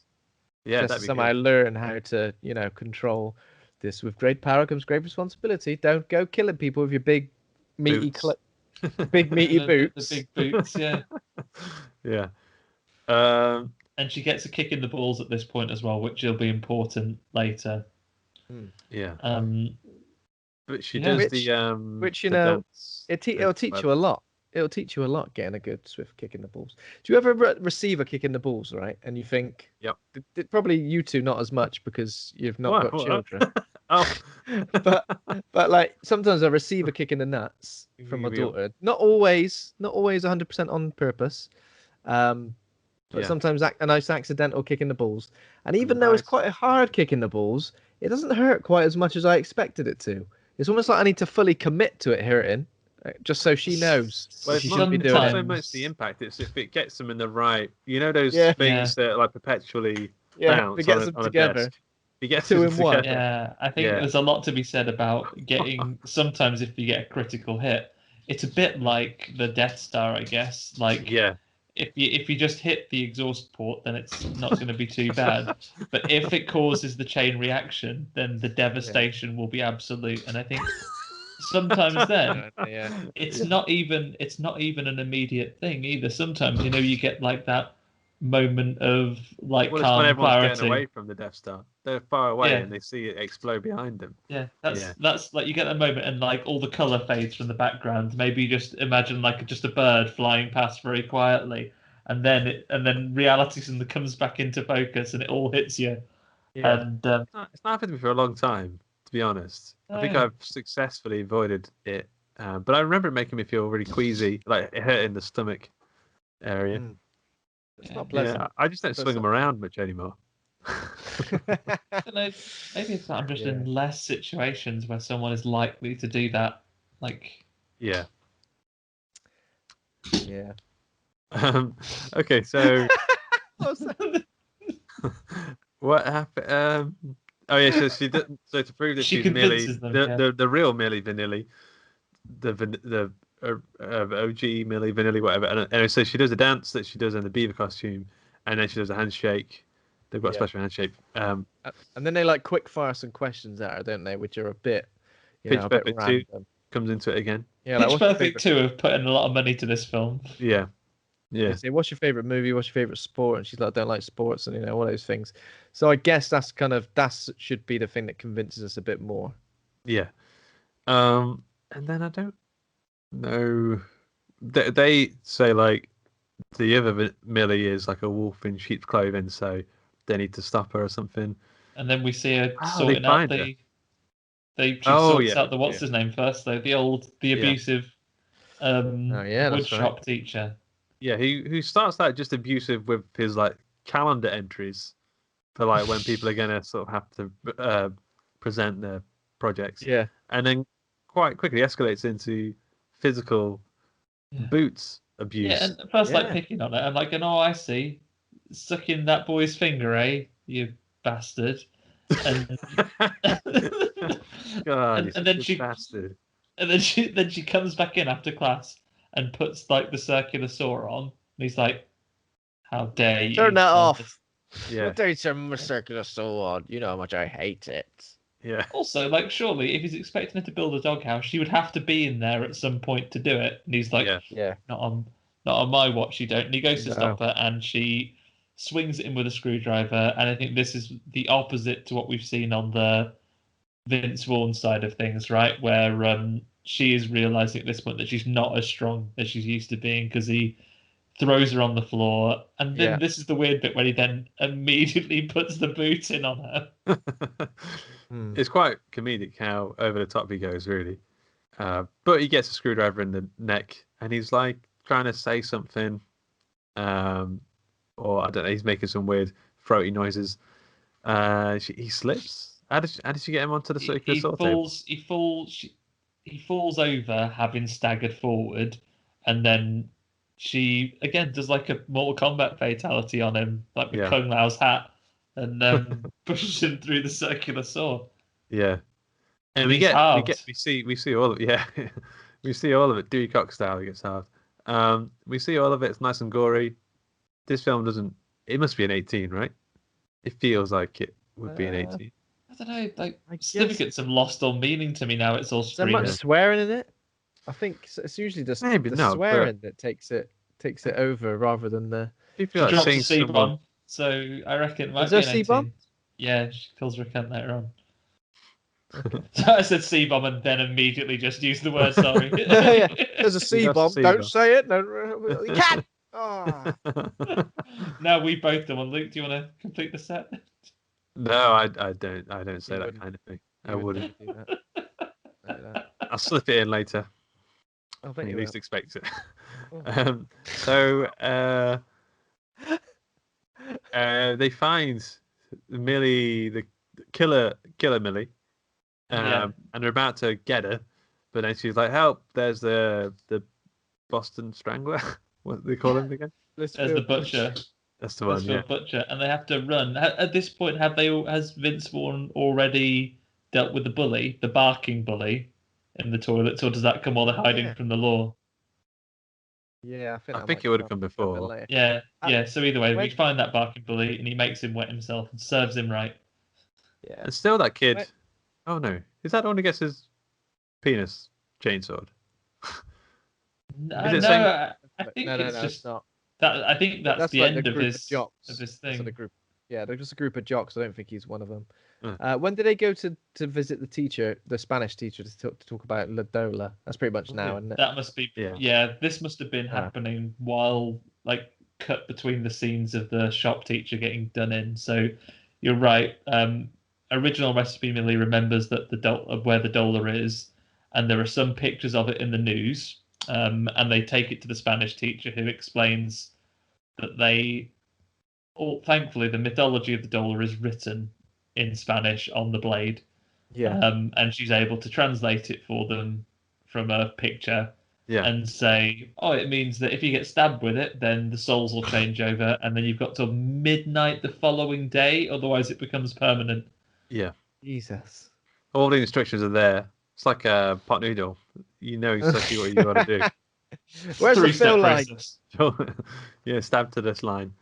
Do you add the little sachet of sauce every time? Yeah. What do you mean? You don't add the sauce? No, never do. What? Never do. Got no time for it. I'm always like, nah, it complicates the flavor. I feel like what, a chicken and mushroom pot noodle, then a soy sauce sachet. No. You have to have the sauce. Well, it's the salty profile. But It's a salty profile. See, what I like is, having heard it That's as a not going joke on Brooklyn Nine-Nine, I'm kind of with Jake there. You want to leave some of the noodles out to sprinkle on the top at the end. Yeah. That's a good idea, actually. I haven't tried Yeah. that. But I mean, I- my usual method is to drink the through the noodles, drink the soup, and then the noodles just taste really good afterwards because they're kind of soaked through and dry. I sometimes have a little. I don't drink the soup. I put a little less water than it would recommend, perhaps, Oh yeah, because I don't want them to be concentrate too soggy. I want Dusty. flavoursome noodles. al dente noodles. Yeah. Have you ever not stirred it correctly and then you get to the bottom, it's just dust? Yeah. So that only happens on the tall ones, like the Yeah. daddy ones, whatever they call them. King, Blow King. to size. King, but you can call him daddy if you want, Luke. You're, daddy, are you my daddy? Oh, a pot noodle. Okay, so yeah, the king ones. They always seem to have like the powder at the bottom. Powdery. So they know what to do. Yeah, they know what to do. Then these scenes are all cut together, but basically the climax of the period at school is that they know what they've got to do. They've just got to find her body, and then who should walk in there but Millie? Well, in the killer as Millie, he sees them, and then having embraced the fact that their physicalities have now changed, she shouts and calls for some police people that she just saw walk past, who run around and they chase Vince Vaughn and their friends. out of the school, but they're able to get to the car and they drive off. Yeah.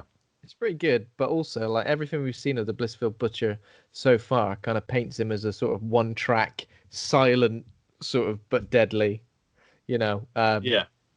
And the fact that he manages to, but I guess he's kind of learning on the fly. Like he learns about his lack of strength when he's fighting as Millie. Then he sort of realizes that he can use that innocence as another string to his bow, I guess, in terms of his attributes. He's a bad one, but he's not daft. Yeah. He's not a daft, and no, even though he sleeps on a mattress in the middle of a old mill with yeah, exactly. He's not daft. He's got his head switched. He's got his head screwed on. He's had a good breakfast. Yeah. He's had a very good breakfast. That is Weetabix. So Millie, the killer Millie, goes to like a party, like a Chuck E. Cheese or something. Yeah, something they go down the bowling alley. And the pool club. Yeah. And they're suggesting that even though that the homecoming it's like a laser party quest, has been isn't it? cancelled, yeah, it is like a laser quest. Because they've got the glowing teeth and stuff. Yeah. You see all the fluff on people's jumpers. Look at the standout jumper. Look at all the bobbly bits. Oh, you've got to make sure you're getting like, because wore a lot of black as a kid, especially. You have to go and get the lint roller out before you go somewhere. When Millie as Vince Vaughn turns up at the laser tag, like how bright are his teeth? Like I know, like it normally makes people's teeth look bright, but there must be a heavy contrast between Vince's teeth to face. Like he's like a swatch sort of thing, just so you can sort of see the difference, the contrast in colour. Like, that Hollywood smile. Can you imagine if John Bon Jovi went in there? Yeah. It looks like Ross Seal. Geller. Remember that episode of Friends when he's got the teeth whitening stuff on? Yeah, exactly. Like yeah. I can't remember what happens here. So Millie takes Booker to the toilet. Yeah, after having got on at the biggest jock bully, and I think this is the one that threw the drink at Millie earlier on. Yeah. He kind of squeezes her bum, and she comes up with a very, very nice little stinger on him here. It says I'm very dry. You make this body as wet as sandpaper. I can't wait to murder you. Yeah. Just straight up with it. You make this he kind of plays up as well. Yeah, she wants me. Yeah, he does. He kind of goes, yeah, that's right. Yeah, you walk away. But deep down inside, he's like, yeah, and she. I love that little trumpet noise. You sound like the butter trumpet guy. Douglas. Yeah. Yeah. She indicates to Booker, who is the boy that real Millie likes, to maybe come and meet her in the mini golf course. Meanwhile, meet me in a mini golf course. Which hole? Well, you decide. No, I mean which hole of the mini golf course? Wow. The mini golf course / ghost train. But while she's doing that, or I guess maybe some point before this, our heroes find themselves at the mall, chased by Millie's sister, who happened to be in a police car they drove past, and the guys leave Millie in the changing rooms while they go and look for a disguise for her. And this is where Vince Vaughn has a conversation with Millie's mum, and we get a little bit more background as to why she's lonely, because her dad has, her husband has passed away, and they have a nice tender moment. Oh yeah, it's quite a good moment. Oh yeah, yeah. Completely forgot about it. I forgot about that. That was almost a bit like, I liked it. It was a tender moment. Felt like it went on a bit too long for me. I feel like it was a bit of a very long sort of exchange. It's a funny moment with a mum asking her out on a date. Oh yeah, and he said no. Yeah, there's another moment like that later on that is really, really weird, but in a fun kind of way. Where Vince Vaughn gets to kiss like a 15-year-old boy. Yeah. He's like, finally. I think that's what sets this apart from. You carry on a second. Jesus. I'll make my point in a second. Carry on. Like this tender moment. All right, you're right. There's another one a bit later on. It's one of the few times where the pace really slows down at all. on this one, I guess. But yeah, it's quite nice, and it's played for comedy, right? When she sort of goes, but then realizes that that's going to make her mom sad, so then quickly throws out, it's like a bit of a roller because I think coffee's actually not enough for people who are connected as we are. In fact, dinner would be really nice, but I can't because I'm married. So yeah. Yeah, and that's the kind of thing that Vince Vaughn does really well. Like he's playing his sort of comedy chops, slapping those comedy chops about there. It's good. Yeah. I think So- what I was trying to say is, I think what sets this apart from a performance like Jack Black's, where it's a bit slapstick, a bit silly, and he's saying things that a teenage girl would say, and it's like, oh, it's silly because it's Jack Black. With this, like Vince Vaughn adds a lot more gravitas to it, especially in these quiet scenes, and especially like later on when there's a moment, obviously, where he's having quite a heartfelt moment with his crush, and they're revealing a lot to each other in a personable moment, almost like it gets to the point where you forget that. What is actually being sort of played out in front of you. You forget that, Vince Vaughn, of course, he's not a 15-year-old. What, are they 15? They're in high school, so what are they, like 17 probably, right? No idea. Something like that. Ambiguous school and you age. kind of forget, Yeah, and it 12. doesn't feel creepy or dodgy. You almost do kind of think, oh, she's finally, getting some good luck, and she's almost falling for somebody. Even though she is Vince Vaughn and not 50-year-old man. Yeah. And it does kind of work. It doesn't feel utterly ridiculous, which it could do. Well, there's the bit, might be skipping ahead a bit here, but where the boy says, "It would be weird if I said I want to kiss you right now." Oh yeah. And like Vince Vaughn's like kind of wet-eyed, doughy-eyed, looking at, and then it feels super sincere. And then I was kind of laughing in a sort of, this is a strange thing to put in the film, but it does work. It really does work. I was laughing, but I wasn't like cringing. I was a bit like, oh, okay. I mean, what? I'm gonna. Would it not make when you're Millie again? Like, question. Yeah. Hang on a sec. I've been a girl for 17, maybe 15, 17. I don't know how old I am. You've never once kissed me before. Only when I was Vince Vaughn. You were right on me. Yeah. Should I not have been slightly more concerned? Yeah. Yeah.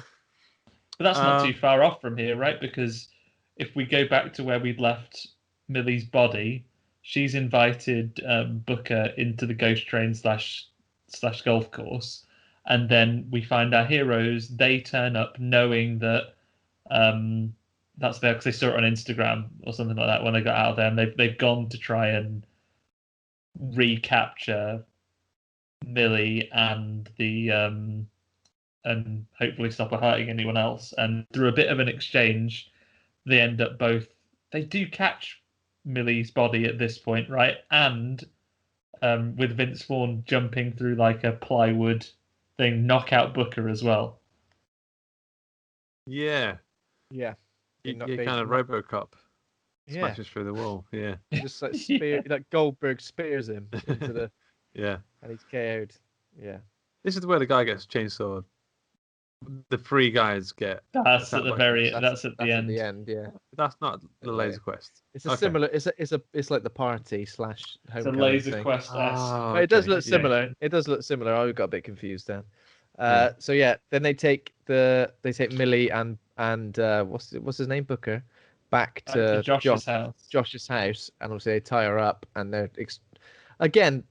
Why do they need to kind of explain to him what's happening? It feels like it's too much to feel the need to explain to somebody else. Is it because they need him because her other friends have been seen with Vince Vaughn? That's right. And they're going to need to get Ladula back from the police station. Yeah. That sounds about right. Yeah. So they kind of need him on side. Yeah. Yeah. They tie up Millie, the killer Millie, and leave her at Josh's house. Yeah, this is where she drops her C-bomb while they're trying to convince. Well, when she does that's how it cuts through the sincere moment of the poem. So Millie tells Booker about the poem, and she goes, "You absolute cunt! You are the worst." And then they gag her and leave her tied up, while everyone except Josh goes to retrieve the knife from the police station. Yeah. So he is trying to watch TV whilst the killer's right there. well, they go to the police. The people at the police station probably have a bit of fun first. I can't remember. They have a plan where they're trying to distract the sister police officer. Yeah.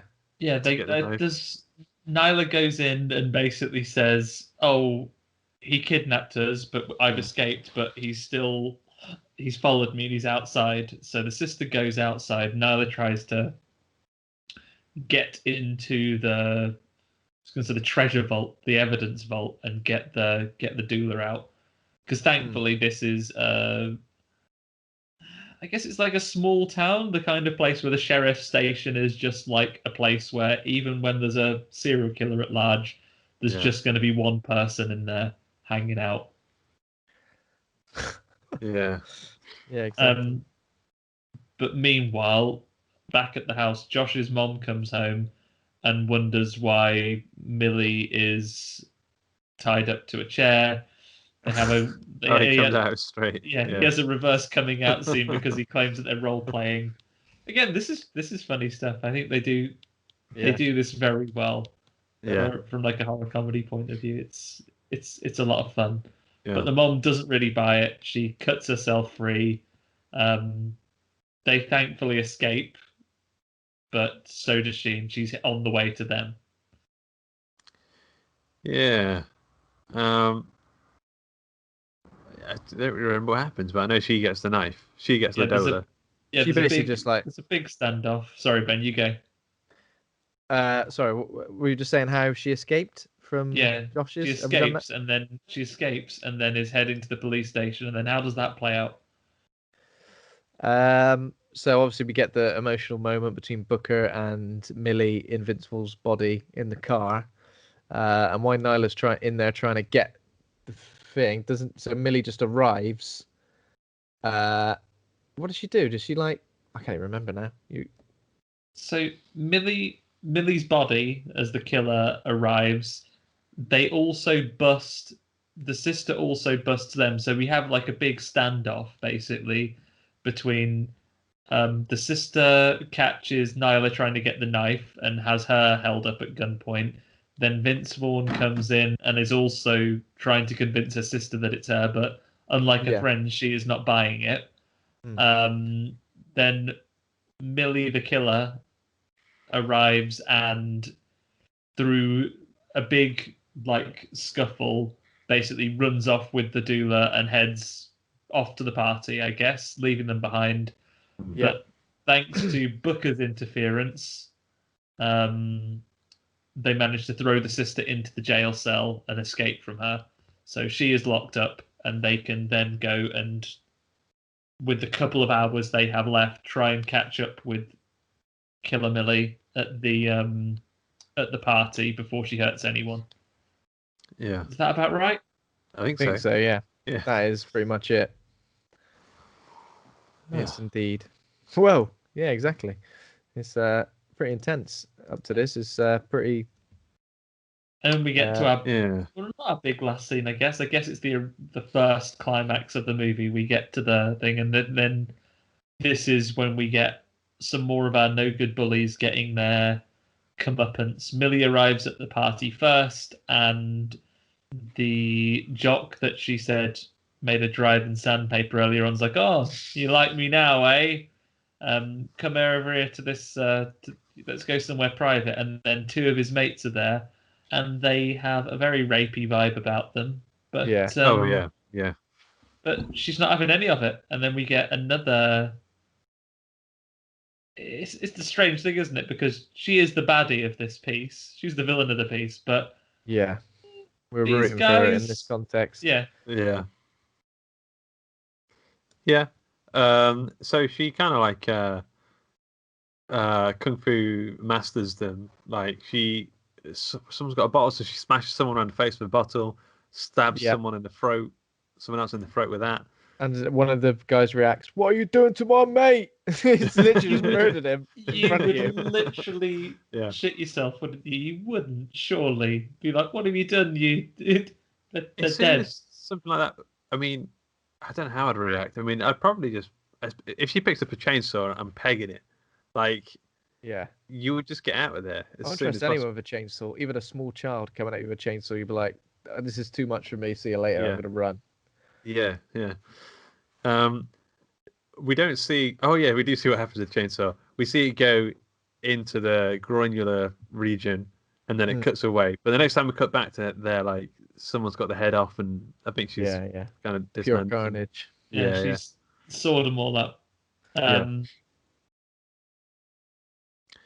I then can't remember this. our heroes arrive at the party, and it's a big scramble to find them. I think there are a few twos and fros, but we're eventually in a situation where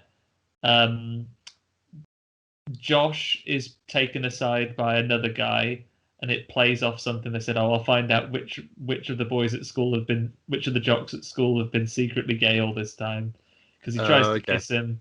Yeah. But then he also gets robocopped by Millie the Killer, who comes through the drywall with like a hay hook, and Just Candy, yanks him off through yeah. there. But again, Candyman's him. that's like superhuman strength moment where she like just pulls him through there like woof. Yeah. I mean, so the Vince Vaughn, the Blissfield Butcher, who do you think he is supposed to be kind of emulating? Is he more Jason or more Michael Myers? Kind of, because they're both kind of supernatural to some extent. Yeah, it's a little bit of both, isn't it? Like this in terms of the big sort of stature as well. It kind of feels like a bit of both of them. Yeah. I get more of an early Jason, before he was like a super zombie, when he's more of like a, sort of parts 1 to 4 Jason, where he's like a fairly silent murderer who just chops you right up. I seem to. I'm struggling to remember what happened at the end at this climax bit, but I'm fairly sure they stab him quite easily to kind of pin him down. Yeah, because obviously with the power of the Vince Vaughn bodies, they have this confrontation. Yeah. But the police are also coming. So Booker tries to hold back the police for a few seconds. The good guys chase Millie out and manage to pin her down. So the friends have her pinned down. Vince Vaughn has the knife, but then they look at the clock and realize they're out of time. She despairs for a second, but then remembers a piece of advice Booker gave her in the opening of the film, was said, "Oh, you should always set your watch 5 minutes fast, so you won't be late." That pays off. She stabs him. I feel like we kind of didn't need to see that again. Like I would have understood it if someone would have just said it rather than having a little flashback to him going, "You should set your clock. You should set your watch 5 minutes early." But I guess for the context of this, it works. It's fine. Yeah, and then she stabs him just in time. Literally midnight ticks over. Just as the police come around the corner, and they all kind of like embrace, and I'm like, all right, okay, you're embracing, but now there is a serial killer back in his own body behind you. I was thinking that. But also, like the first switch, like they didn't switch straight away. They had to go to bed or something the next day. I think it was at midnight that they switched, and they'd both gone to bed before midnight. Yeah, at early ones, because it was a Thursday, of course. Yeah, it was going into Friday. So yeah. I like how the Blissfield Butcher just went out and did an attempted murder, and then just went back to his mattress and went straight to bed. Yeah, been a long day. Probably frustrated though because he didn't get to kill her, so it's like, oh, I'm just going to go straight to bed. I've had enough. I'm fuming. So we think he's dead, but he escapes from the ambulance as little for me takes off the finger sensor. There's a bit of a nod to the recent Halloween sequel. Yeah, with him escaping. Well, I was thinking, that as well. But I was thinking the mum, like the sort of three women, attacking him at the same time, and sort of coming out on top. I can't really remember. I think there's just like a big scrap at the end, isn't there? It's a true climax. So basically, you think that he's flatlined in the ambulance, but you obviously know that he hasn't, because you see that the thing that monitors his pulse has come off. We can only assume that he did in the people in the ambulance, because then we see the end scene, which is like a very sweet good night. And it kind of comes after the original ending, right? Because at this point, the guys have had their moments sat in the ambulance. She's had a real kiss with Booker in her own body. You do wonder if they add this. Did they add this in later? Was this always the plan? Yeah, it's weird, isn't it? I'm not too sure.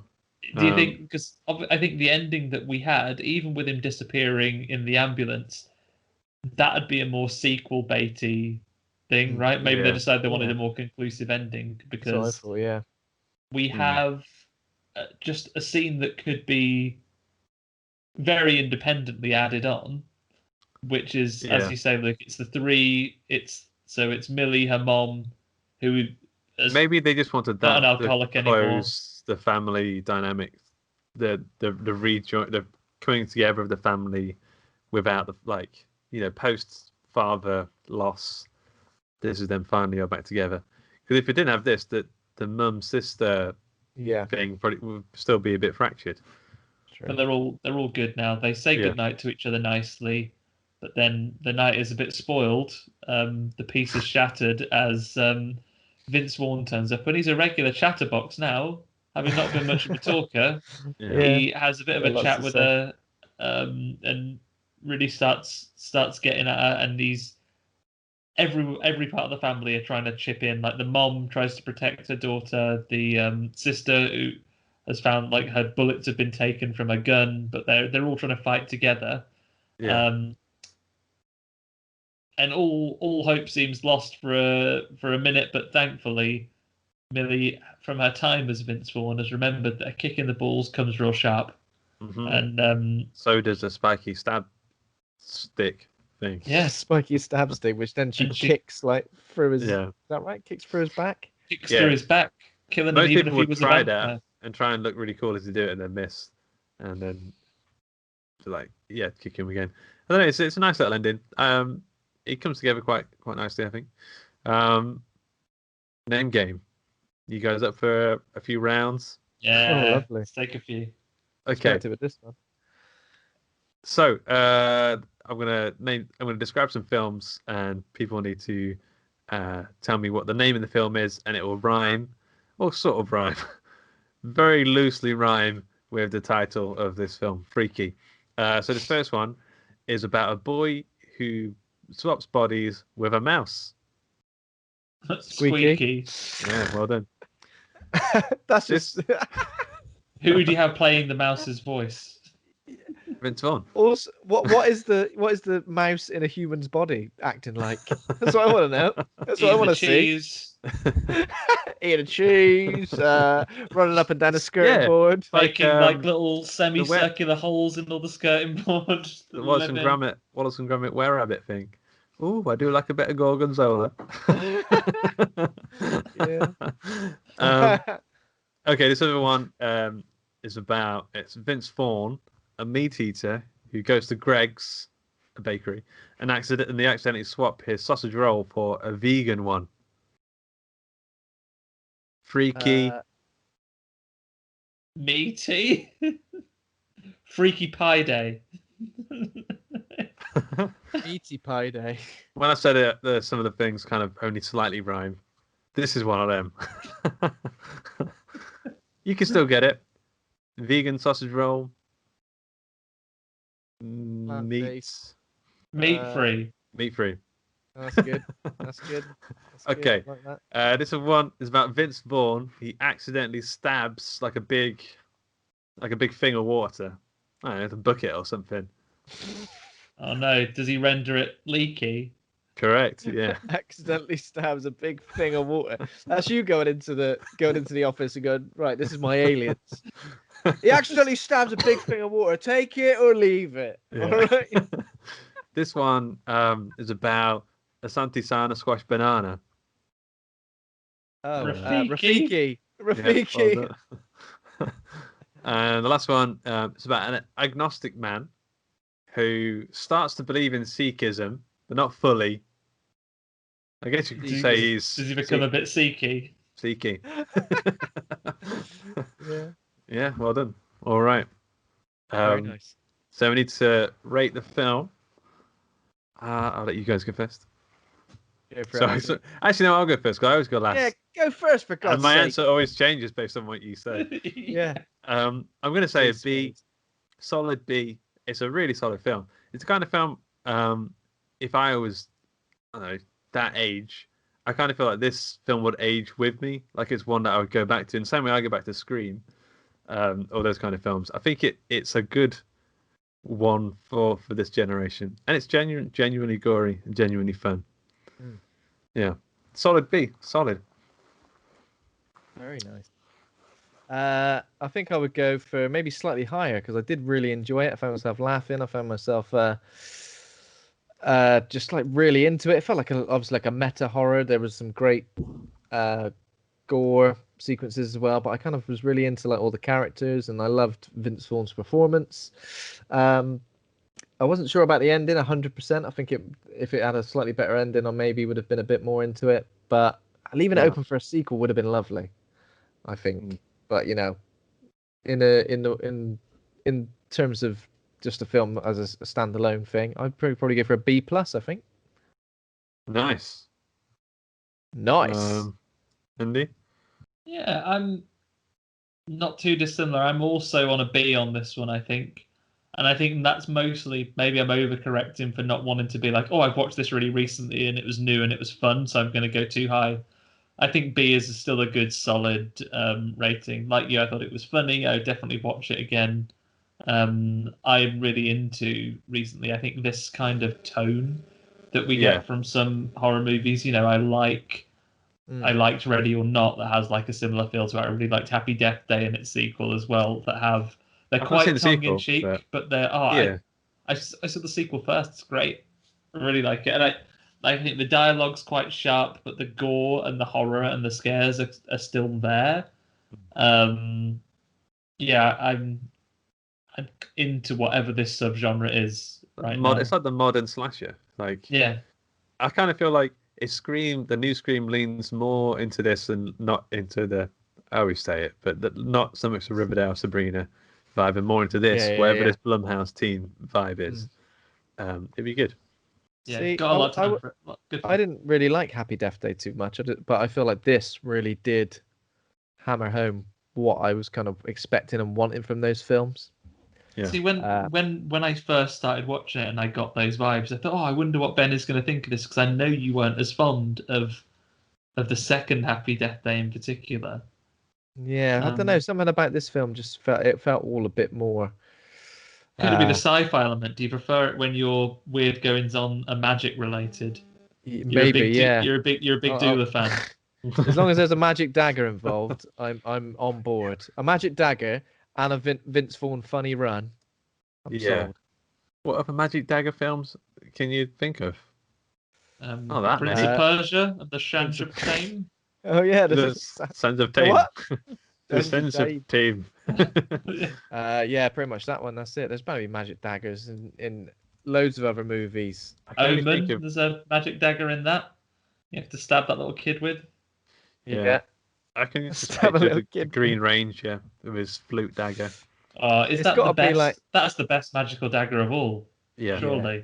Commanding the Dragon Sword. It sounds like a synthesizer. He's blowing it, but also doing that with his fingers. He's blowing it and he's through a mask. He's wearing a helmet. Yeah.